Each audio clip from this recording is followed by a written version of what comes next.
মাসুদ কামাল, আপনি কিভাবে দেখছেন এই বিষয়টিকে? এটা তো বেশ আলোচনা হচ্ছে যে এরকম ঘটনা হওয়া উচিত হয়নি, যদিও এর আগে এরকম শেষ মুহূর্তে পরিবর্তনের ঘটনা আছে, কিন্তু একদম নাম ঘোষণা করে এসএসএফ ট্রেনিং দিয়ে এইভাবে তাকে পুরস্কার তুলে না দেওয়া, সেই ঘটনা এরকমভাবে ঘটে নাই। শুনেন, ব্যাপারটা হলো কি, আমি যখন ঢাকা ইউনিভার্সিটিতে প্রথম ভর্তি হই, এটা অনেক আগের কথা, ধরেন সে 80-র দশকের কথা বলছি, তখন জানতাম মোহন রায়হান নামে একজন কবিতা আছেন, রাজনৈতিক কবিতা লেখেন, এরশাদ বিরোধী কবিতা লিখতেন, জাসদের সঙ্গে খুবই সম্পৃক্ত ছিলেন, ঘনিষ্ঠ ছিলেন। ওনার অনেক কবিতা রাজনৈতিক কবিতা। কবিতা আমি কখনোই ভালো বুঝি না, তখনও বুঝতাম না, কিন্তু তখন যারা আমার বন্ধু বান্ধব যারা কবিতা বুঝতেন, তারাও মোহন রায়হানকে সেই মাপের কবি হিসাবে কখনো রেট করেন নাই।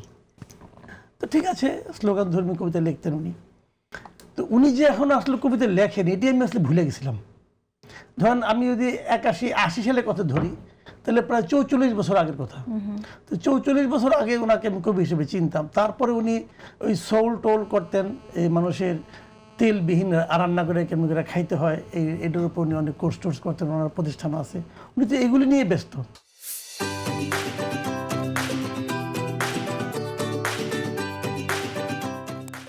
তো এই ঘটনার মাধ্যমে আমরা কয়েকটা জিনিস জানলাম। একটা জিনিস হলো, বাংলা একাডেমি আমাকে জানালেন যে মোহন রায়হান এখনও কবি। ভালো, এটা একটা বিরাট তথ্য পাইলাম, আমাদের কাছে জানা আসলো। বাংলা একাডেমি মাঝে মাঝে এরকম কিন্তু করে, একদম মানে প্রত্নতাত্ত্বিকের মতো একদম কবর খুঁড়ে একজনকে সাহিত্যিক, একজন কবি, একজন গবেষককে তারা খুঁজে বাইর করে নিয়ে আসে। তো ওনারা এই কাজটা করছেন। তারপরে আমরা এটাও জানলাম যে বাংলা একাডেমি আসলে প্রতিভা থেকে কাউকে পুরস্কার তালিকা আনে না, তারা আনে ধরাধরির মাধ্যমে আনে। হয়তো অনেকে মনে করেছেন যে ওনাকে দিলে হয়তো আমার কোটাটা পূর্ণ হবে, তো উনি এটা করেছেন।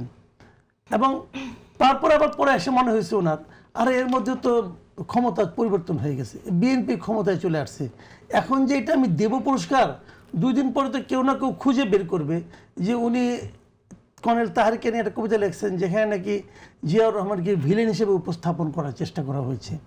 তো সেটার জন্য তো তাহলে বুঝে চাকরিটা যদি চলে যায়, তো চাকরিটা বজায় রাখার জন্য উনি মরিয়া হয়ে গেছেন। মরিয়া হয়ে যে তুমি তাড়াতাড়ি এটাকে বন্ধ করছেন। দেখেন, ওনাকে কিন্তু পুরস্কারের তালিকা থেকে বাদ দেওয়া হয় নাই, তালিকায় ওনার নাম আছে, কিন্তু ওনাকে পুরস্কারটা হস্তান্তর করা হয় নাই। মানে এর চেয়ে অপদার্থ কোনো ব্যক্তি বাংলা একাডেমির দায়িত্বে ছিল বলে আমার কাছে মনে হয় না।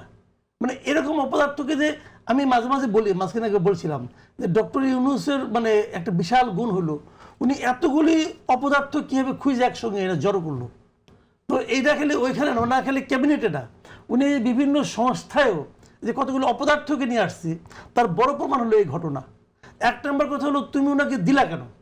2 নম্বর কথা হলো, দিলা যখন, তখন পুরস্কারটা হস্তান্তর করলা না কেন?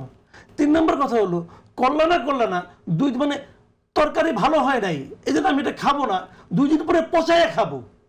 মানে 2 দিন পরে সে আবার খাবে, এখন সে খাইতে রাজি হয়েছে, এতক্ষণ তরকারি গন্ধ উঠে গেছে, এটা তার খেয়াল নাই, এখন সেটা খাবে। তো এই ধরনের অপদার্থ লোকগুলিকে যত তাড়াতাড়ি পারেন গুরুত্বপূর্ণ পদ থেকে আগে বিদায় করেন, তারপরে এগুলো নিয়ে আলোচনা করেন।